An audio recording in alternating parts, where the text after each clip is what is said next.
Voilà, mes chers amis TikTok, la suite de la partie numéro 2 qui a été inscrite par erreur numéro 1 de l'effroyable aventure de Monsieur William.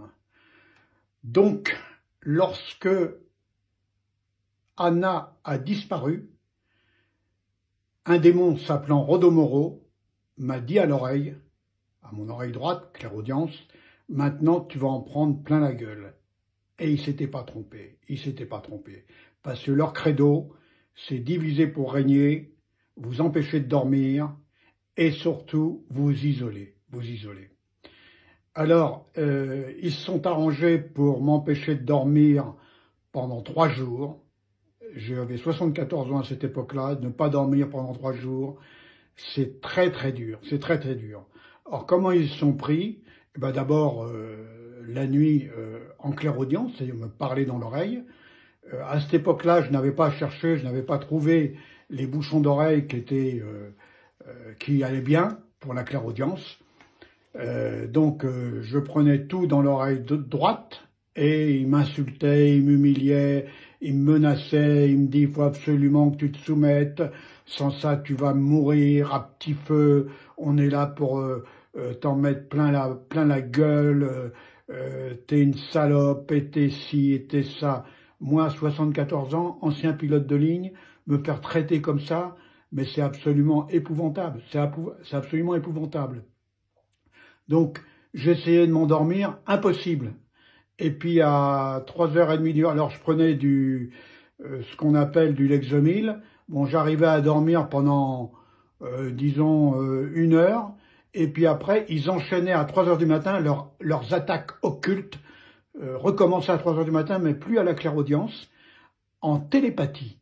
Et là, la télépathie, parce qu'après j'ai pris des bouchons d'oreille, les bouchons d'oreille arrivent à colmater à peu près la clairaudience, mais la télépathie, c'est pas possible, c'est dans la tête que ça se passe. Donc vous pouvez pas, vous êtes obligé de ne pas dormir, Alors qu'est-ce que j'ai fait? J'ai essayé mais j'avais pas de moyens, j'étais complètement en mode panique.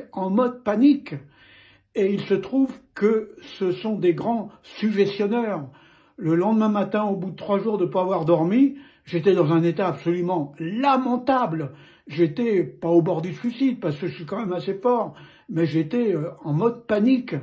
J'ai téléphoné à mon fils pour lui expliquer ce qui m'arrivait. Il m'a dit « mais arrête de raconter des conneries, ça n'existe pas, tout ça ».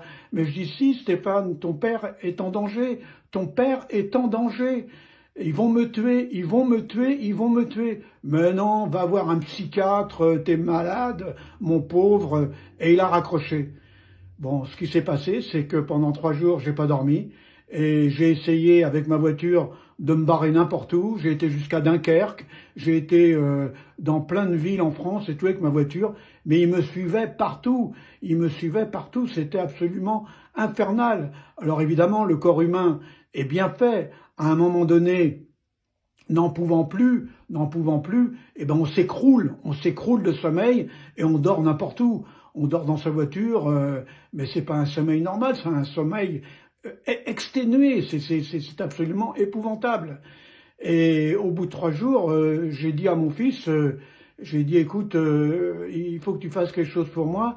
Est-ce que tu peux m'héberger un petit bout de canapé et tout, parce que j'avais compris que c'est plus difficile à eux d'attaquer plusieurs personnes en même temps, parce que mon fils, il a 3 enfants et il a une femme. C'est plus difficile d'attaquer plusieurs personnes en même temps que d'en attaquer une seule. Et mon fils, il m'a répondu, mais on n'arrive pas chez les gens comme ça sans crier gare. Mais je dis, ton père est en danger, je suis mal et tout. Aide-moi Stéphane, aide-moi. Il a rien voulu savoir et il m'a foutu, il m'a pas reçu. Donc j'ai dit pour mon fils, qui est pilote de ligne à l'heure actuelle, je lui ai payé ses études 80 000 € pour me recevoir comme ça, mais c'est absolument épouvantable. Je reconnais pas mon fils. À mon avis, il avait été suggestionné pour pas me recevoir. Et en plus, dans son esprit, à mon avis, il a dû se dire, il croyait pas au démon, mais il a dit peut-être que. Et donc peut-être que ça justifiait le fait qu'il ne reçoive pas son père, qui a toujours fait le maximum pour lui, le maximum. Si à l'heure actuelle il est commandant de bord instructeur dans une compagnie française, c'est grâce à papa. C'est grâce à papa parce que moi j'étais pilote de ligne et je lui ai appris son métier. De voir une ingratitude pareille, les bras m'en tombent. Donc j'étais paniqué, je ne savais pas quoi faire. Finalement, j'ai réussi un peu à dormir et puis à la suite de ça, j'ai d'abord essayé de trouver des bouchons d'oreille. Ça a été difficile pour la clairaudience, hein. Je ne parle pas pour la télépathie. Et puis après, pour la télépathie, qu'est-ce que j'ai fait? Je me suis aperçu qu'il me parlait de l'oreille droite.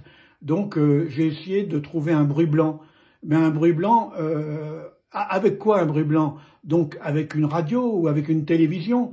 Donc je mettais la radio, la télévision, le son, et puis je me mettais mon bouchon d'oreille dans l'oreille droite, et puis j'essayais d'écouter la radio ou la télévision dans l'oreille gauche, pour pas les écouter de l'oreille droite. Mais il coupait la radio et il coupait la télévision, jusqu'à un moment donné où je me suis mis dans la salle de bain, je me suis allongé par terre, j'ai laissé couler le filet d'eau de la baignoire, qui faisait comme une sorte de bruit blanc, et j'ai réussi par terre à dormir en me fixant l'oreille gauche, qui n'était pas en clairaudient, puisque c'était l'oreille droite, en écoutant le filet d'eau. Et là, j'ai réussi à prendre quelques heures de sommeil. Voilà, voilà. Sans compter les coups, alors évidemment les coups, je vous en parlerai un peu plus tard des coups et des sévices psychologiques et des sévices physiques. Parce que là, il y a un nombre de sévices physiques avec leur charge psychique qui sont absolument atroces. Je vous raconterai ça dans la partie numéro 3. Merci d'avoir un peu d'attention à ce que je vous raconte. Mais c'est la stricte vérité, malheureusement.